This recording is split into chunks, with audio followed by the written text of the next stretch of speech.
পরে আমরা বলতে গেলে বাংলাদেশের নতুন মুক্তিযোদ্ধা, ঠিক কিনা? নতুন মুক্তিযোদ্ধা।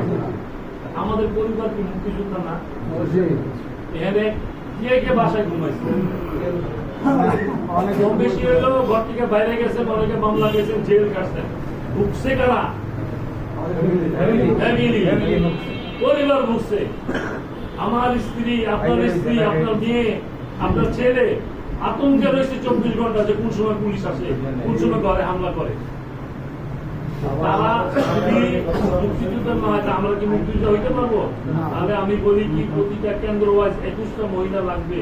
মহিলা দল বিএনপি, নট মহিলা দল অঙ্গ সংগঠন, মহিলা দল বিএনপি। এই 21টা মহিলা কারা?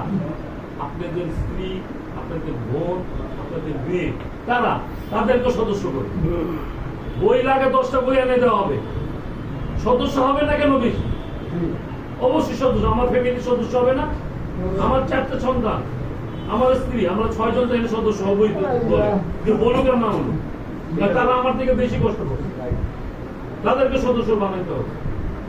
সুতরাং ওই টেনশন করার দরকার নেই। খালি দেখেন ওই চাপার দল, চোরের দল আমরা ভিতরে ঢুকে দিই। একটা দুটো যদি ঢুকে যায় ভাই, ওই এলাকার অবস্থা শেষ।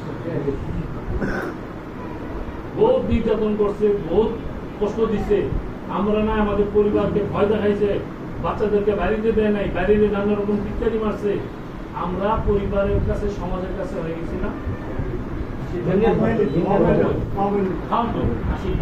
এমন একটা সময় গেছে নিজেদের মন সেবা মন আমাকে দামি নাকি। আজকে দেখেন আমাদের ওজন কতটুকু হয়েছে। আমাদের ওজন কিন্তু অনেক। কারণ একটাই, এখন আল্লাহ তাআলা আমাদেরকে সম্মান দিচ্ছে।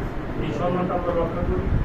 ওই যে ভূত পাহারা দিতে গিয়ে আপনার 1 থেকে 150 লোক লাগবে, ওই সময় আপনি পাবেন না। আপনি এখনই কমিটি করেন, লোক সংগ্রহ করেন, পোলিং এজেন্ট সংগ্রহ করেন, মেয়েদেরকে সাহস দিয়ে বাইরে আনেন।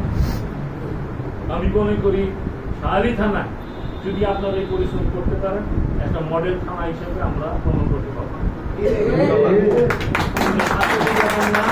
সিরিয়াসলি নিবেন, কারণ আমরা আন্তরিক। আমরা যারা রাজনীতি করতেছি ইদানিং